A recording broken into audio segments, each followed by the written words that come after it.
গত বেশ কয়েকদিন আমরা যে কঠিন সময় পার করছি, যেন আমরা অন্য এক জগতে আছি। যাদেরকে আমরা হারিয়ে ফেলেছি তাদের জন্য অনেক অনেক দোয়া। আর এই কঠিন সময়ে যারা অসুস্থ হয়ে আছেন, আল্লাহর কাছে দোয়া করি সবাই যাতে সুস্থ হয়ে যার যার পরিবারে ফিরে আসতে পারে।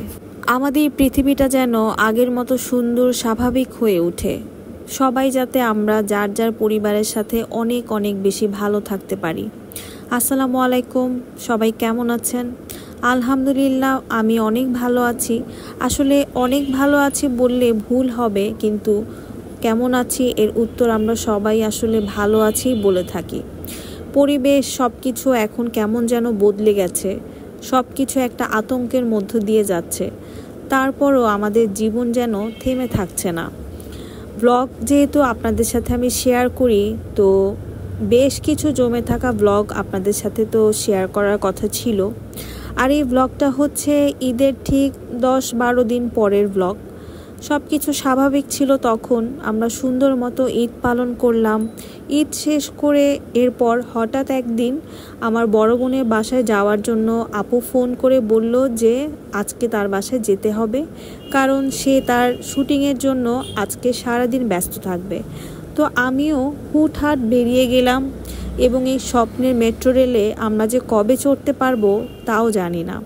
তো মেট্রো রেলে করেই কিন্তু আপুর বাসায় আমার যাওয়া আসা। তো আপুর বাসায় গিয়ে আমি রেস্ট নিচ্ছিলাম, আর যেহেতু সানস্ক্রিন ইউজ করেছিলাম তো আমার ফেসটা ভালোই প্রোটেক্টিভ ছিল। এরপর ঝুম বৃষ্টি শুরু হয়ে গেল। বাসা থেকে বেরোনোর সময় দেখলাম অনেক বৃষ্টি, আপুর বাসায় গিয়ে দেখলাম বৃষ্টি। তো বৃষ্টি শেষে আমি আমার একমাত্র ভাগিনাকে স্কুল থেকে আনতে গিয়েছিলাম, যদিও এই নিয়ে দ্বিতীয়বারের মতো তাকে স্কুল থেকে আমি আনতে গিয়েছিলাম। আর লাকিলি সেদিন আমি আমার ছোট ভাইকে পাই আপুর বাসায়, কারণ আমার ছোট ভাইয়ের সেদিন ডে অফ ছিল।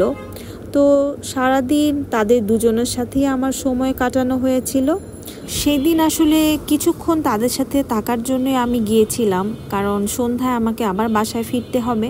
তো দুপুরে আমরা খাওয়া দাওয়া একসাথে করে আমি ঠিক করলাম যে বাইরে গিয়ে একটু চা পান করে আসি।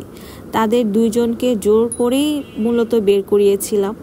আসলে হুট করে গিয়েছিলাম, এবং যেহেতু আমার ছোট ভাইকেও পেয়ে গিয়েছিলাম, তো মনে হচ্ছিল একটু বাইরে বের হই, কারণ অনেক বৃষ্টি হয়েছে, হঠাৎ করে বৃষ্টি শেষ, তো ভালোই লাগছিল চারিদিক। আমরা এরিয়ার মধ্যেই একটি সুন্দর চায়ের দোকান আছে সেখানে, পেয়ালা, তো পেয়ালাতে চলে গেলাম। তো গিয়ে ভাবলাম যে আমিও একটু দুধ চা পান করব। তো দেখলাম যে একদমই খাঁটি দুধের চা সেখানে পাওয়া যাচ্ছে। তো পরে আমি আর সেখান থেকে চা পান করিনি। আর আমার ভাগিনাকে জিজ্ঞেস করছিলাম সে কিছু খাবে কি না। সে যতবারই তাকে জিজ্ঞেস করা হয় সে নাই বলে। তো 2 কাপ চা অর্ডার দিলাম, এবং 2 কাপ চাই আমার ছোট ভাই পান করলো, কারণ আমি এত ঘন দুধের চা খেতে চাচ্ছিলাম না সেদিন। তো এরপর আমরা আবারও বাসায় ব্যাক করার উদ্দেশ্যে হঠাৎ করে দেখলাম একটি টঙের দোকান। তো আমি সেখান থেকে রটি পান করে আমার ভাগিনাকে বাসায় পৌঁছে দিয়ে আমার ভাইয়ের সাথে একটু বেরিয়ে পড়লাম দরকারি কাজে। তো এরপর বাসায় ফিরে আসলাম। বাসায় ফিরে খুব মজার একটি নাস্তা বানিয়ে ফেললাম। চিড়া আম আমার খুবই ভালো লাগে খেতে, এবং ঝটপট নাস্তা হিসেবে খুব হেলদি, যদিও পেট ভরে যায় এমন একটি নাস্তা। তো বিকালবেলা আমি গাছে পানি দিয়ে দিচ্ছিলাম, কারণ বাসায় যেহেতু আপু নেই এবং আমার ভাগিনা তার টিচারের কাছেও পড়ছে।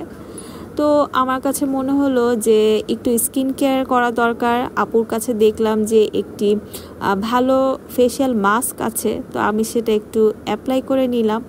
এরপর যে নাস্তাটা আমি খেয়েছিলাম, আমার ভাই এবং ভাগিনাকে নাস্তা দিয়ে আমি বেরিয়ে পড়লাম।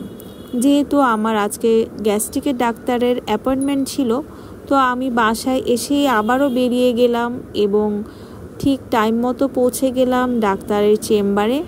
এবং চেম্বারে গিয়ে কি হবে, অনেক বেশি সিরিয়াল ছিল, তো অনেক ওয়েট করতে হয়েছে। তারপর ওয়েট করা শেষ করে ডাক্তার দেখিয়ে ফেরার পথে মনে হলো যে একটু বাজার করা দরকার। তো বাজারে ঢুকে যা যা প্রয়োজনীয় জিনিসপত্র ছিল কেনাকাটা শেষ করে আমি আবার একটু স্বপ্নতে গিয়েছিলাম। তো সব কিছুই দেখা গিয়েছে সেদিন হ্যাট্রিক ডের মতো পার করেছি। বাজার সদাই, আপুর বাসায় যাওয়া, বাসায় এসে রান্না করা, সব কিছু মিলিয়ে পরের দিন ঘুম থেকে উঠে আবার আগের মতো দিন শুরু করলাম। সেদিন দেখলাম আর কোনো বৃষ্টি ছিল না। তো ঈদের তৃতীয় দিন যে মেলায় গিয়েছিলাম সেখান থেকে টুকটাক শপিং করেছিলাম, আপনাদের সাথে ব্লগে শেয়ার করেছিলাম। তো সেই প্রোডাক্টগুলো বের করার সময় সেদিন পেলাম। তো এগুলো আমার কাছে খুব ভালোই লেগেছে। টিস্যু হোল্ডার এবং একটা ঝুড়ির মতো নিয়েছি, যেটা মাল্টিপারপাসে আমি ব্যবহার করতে পারবো। সব কিছু আসলে আপনাদের সাথে শেয়ার করি। তো এই কঠিন সময়েও আপনাদের সাথে আমার এই পুরনো ব্লগটা শেয়ার করলাম। আগের মতো সব কিছু আমরা ফিরে পাই এই প্রত্যাশা।